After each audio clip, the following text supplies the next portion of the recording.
बिस्मिल्लाहिर्रहमानिर्रहीम। अस्सलाम वालेकुम। अल्लाहुम्मा सल्ली अला मुहम्मद व आले मुहम्मद।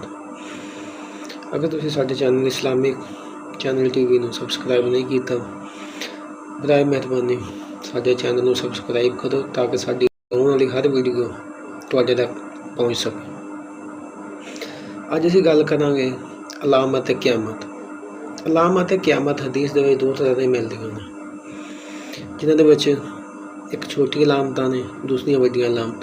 वड्डियां अलामत वो ने जिहड़ियां कि क्यामत के नज़दीक पूरियां होणगियां। उदों तो पहले जिहड़ियां छोटियां अलामत ने वो पूरियां हो चुकियां ने।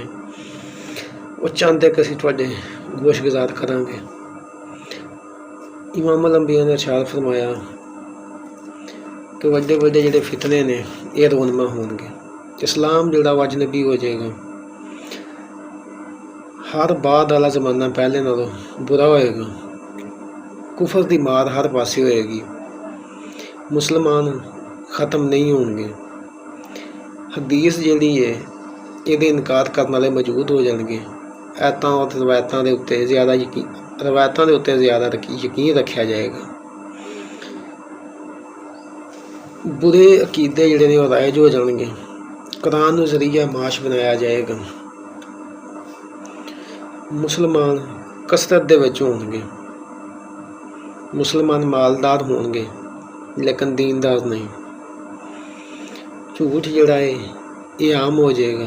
मस्जिद सजाइयां जाणगियां लेकिन उत्थे दुनिया तरी दीयां गल्लां कीतियां जाणगियां। उमर की बेबरकती हो जाएगी। मर्दां की तादाद ज़्यादा हो जाएगी और मर्दां की तादाद घट जाएगी। औरतों की तादाद जिहड़ी वध जाएगी। जनाहकारी आम हो जाएगी। शराब आम हो जाएगा। रिश्वत जिहड़ी है इनू हदके के तौर पर वसूल किया जाएगा, यानी कि इनामी तौर पर, लेकिन वो है रिश्वत ही। कंजूस शख्स जिहड़े ने वो आम हो जाएंगे। कतलो गारत आम हो जाएगी। गुमराह कुन लीडर जिहड़े ने पैदा होणगे। अमानतां जिहड़ियां ने उन्हां दे विच खियानतां होणगियां। सुरख आंदियां तूफान ते जलजले आउणगे, जिहदी मिसाल इस 2024 दे विच असीं अमेरिका या दूसरे जिहड़े ममालक ने इन्हां दे विच वेख रहे हैं। और इस 24 दे विच जलजले जिहड़े ने पाकिस्तान दे विच भी आउणगे।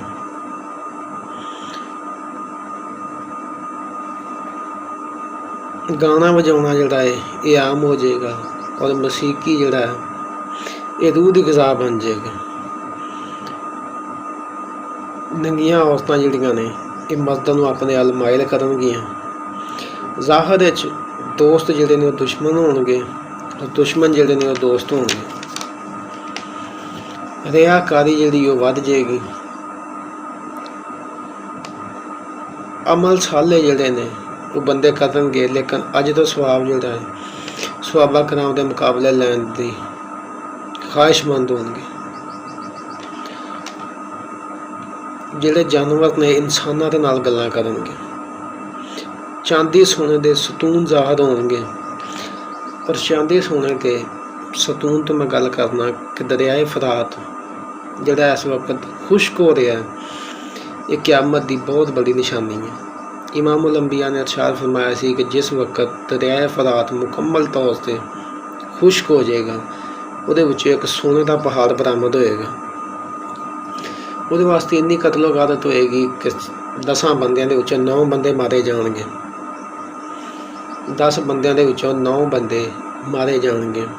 हालांकि उहदे विचों कोई बंदा एक राई दे दाने के बराबर भी कोई चीज़ नहीं लै सकेगा। वो सिर्फ और सिर्फ मेरी उम्मत एक आजमाइश होएगी। और माहरीन ने यह तहकीक की है कि फरात का जिहड़ा पानी है मुसलसल खुश्क हो रहा और हो सकता आने वाले 15 तो 20 सालों के मुकम्मल तौर पर खुश्क हो जाए। और वो लड़ाई जिहड़ी इमाम अल अंबिया ने आखी सी उहदे असीं मुंतज़िर हां। झूठे नबी जिहड़े ने वो दुनिया च आउणगे। इमाम अल अंबिया की हदीस मुबारक है कि दुनिया दे विच 30 झूठे नबी आउणगे। जिमें मुसैलमा कज़ाब आया, मिर्ज़ा कादियानी आया, इस तरह होर भी जिहड़े ने नबी आउणगे, जलजले आउणगे, सूरतां जिहड़ियां ने वो तब्दील हो जाणगियां। और फरमाया कि मेरी उम्मत यहूदा नसारा दी इतबा करेगी।